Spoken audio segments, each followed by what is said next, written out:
You're lying in bed, eyes wide open at 2 a.m., replaying that one conversation from 3 days ago.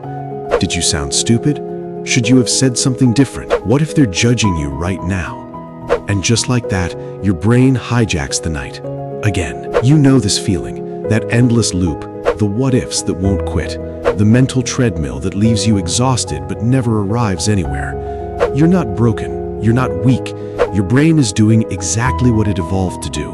And today, we're going inside that machine to understand why it won't stop overthinking and how to finally live with it instead of fighting it. Picture this, you're driving home from work, traffic is light, the radio is on, but your mind, it's somewhere else entirely, rehashing the meeting where your idea got shot down, imagining the worst-case scenario for next week's deadline, wondering if your friend's short text means they're mad at you. Suddenly, you miss your exit. How many hours have you lost like this? Days? Weeks? You tell yourself, just stop thinking about it. But the more you try to push the thoughts away, the louder they get. It's like telling a child not to touch the cookie jar. The urge only grows stronger. This isn't just annoying, it's stealing your life, your sleep, your joy, your ability to be present with the people you love. And the craziest part? Everyone around you is fighting the same invisible war. You just don't see it because they're all pretending to have it together. But here's what almost no one tells you. Overthinking isn't a glitch. It's a feature, a very old, very stubborn feature that once kept your ancestors alive. Let me take you back. Imagine you're a hunter-gatherer on the African savanna. Night is falling. You hear a rustle in the bushes.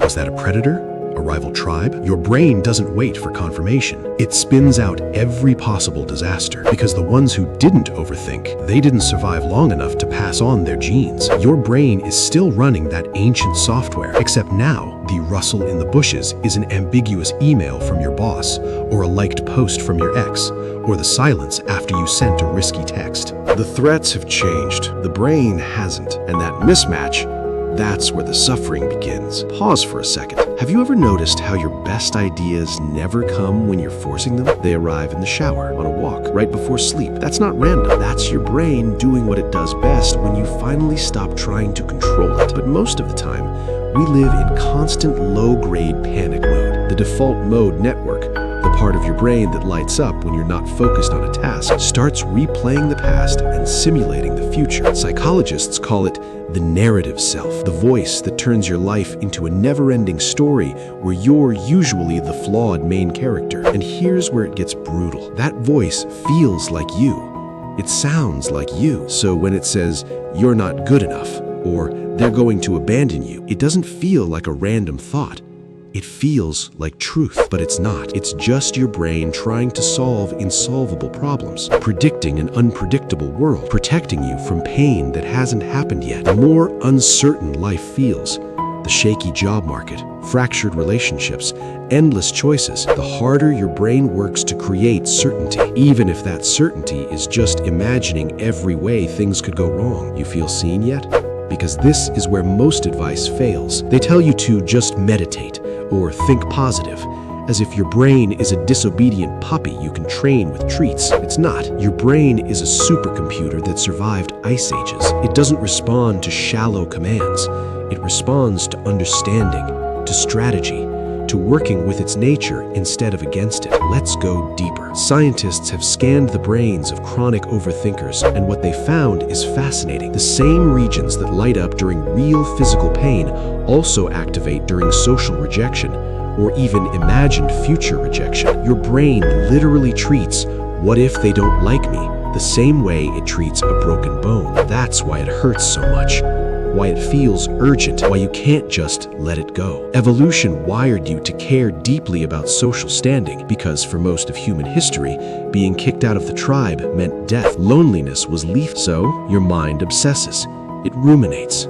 It prepares. But in 2026, that same wiring keeps you chained to yesterday's argument or tomorrow's uncertainty. Now, here comes the twist that changes everything. What if overthinking isn't the problem? What if it's the solution to a problem your brain thinks still exists? Your mind isn't trying to torture you. It's trying to keep you safe. The endless analysis, it's just love in disguise.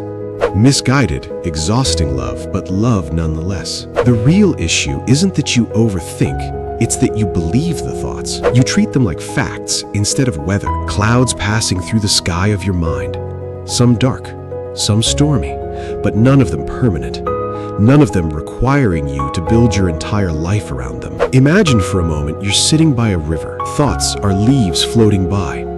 Most people jump into the river trying to grab every leaf, arrange them perfectly, analyze their shape. They end up soaked, freezing, and further downstream than when they started. The skilled mind, it sits on the bank, notices the leaves, maybe comments on a few, but doesn't feel compelled to chase them all. That shift from being the river to watching the river is everything. But how do you actually do it? Not by fighting. Fighting gives the thoughts more power. You've tried that. Stop thinking. Stop. And what happens? The thoughts double down, like a toddler throwing a tantrum for attention. Instead, you get curious. You treat the overthinking like a scared friend who needs reassurance, not scolding. Next time your brain starts spiraling, try this. Thanks, brain. I see you're trying to protect me. What are you afraid of right now? Sounds simple. Almost too simple. But that tiny act of acknowledgement often loosens the grip, because the mind doesn't need to scream if it feels heard. You can also give the overthinking a time and place. Schedule it. Worry time from 7 to 7:15 p.m. When the thoughts come at 11 a.m., you say, "Not now, we'll talk at 7." Your brain, surprisingly, respects the appointment. It knows it'll get its say. The urgency drops. And then there's the nuclear option, action. Overthinking loves ambiguity. It thrives in the gray zone of maybe. But action forces clarity. Send the text, have the conversation, ship the project. The brain that was simulating 1,000 futures suddenly has one real present to deal with. The data backs this up. People who consistently take small, imperfect actions report dramatically less rumination. Not because the thoughts disappear, but because they lose their power when met with evidence. Here's something most people never realize. The happiest, most successful people you know, they overthink too. The difference is they don't let it paralyze them. They feel the anxiety, hear the voices, and move anyway. They've made friends with uncertainty. Because here's the paradox. The more you try to eliminate overthinking, the more it controls you. The more you accept it as background noise, the freer you become. Your brain will never be completely quiet. That's not the goal. A completely quiet mind would miss threats, opportunities, creative sparks. The goal is a mind you can live with. A mind that serves you instead of ruling you. Think about the last time you felt truly at peace. Maybe watching a sunset, playing with a dog, deep in conversation with someone you love. Notice something? You weren't trying to make the thoughts stop. You were so absorbed in the moment that thoughts became irrelevant. Presence isn't the absence of thoughts, it's the irrelevance of them. So what does this mean for your life starting today? You stop treating overthinking as an enemy to defeat. You start treating it as a misguided protector to understand. You catch yourself in the spiral and whisper, "There you go again, old friend." You choose one small action instead of another round of mental debate. You remember that the voice in your head is not you. It's just a very talkative roommate who's been through some stuff. And slowly, something shifts. The nights get quieter. Not silent, but quieter. You catch yourself smiling at the absurdity of it all, replaying conversations like some obsessive detective, worrying about futures that may never come. You laugh, and in that laughter, freedom. Because once you see the mechanism, really see it, you can't unsee it. The spell breaks. The thoughts lose their magic power. You become the observer, the one who watches the storm but doesn't have to dance in the rain. And that, my friend, is when life finally starts happening in real time. Not in the haunted theater of your mind, but here, now, with all its beautiful mess and imperfect moments. The overthinking brain, it's still there. It always will be, but it no longer runs the show. You do. And the craziest part?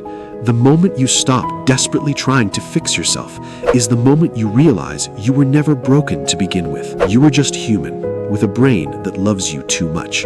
And now, finally, you know how to love it back. Sleep well tonight. The rustle in the bushes, it's probably just the wind.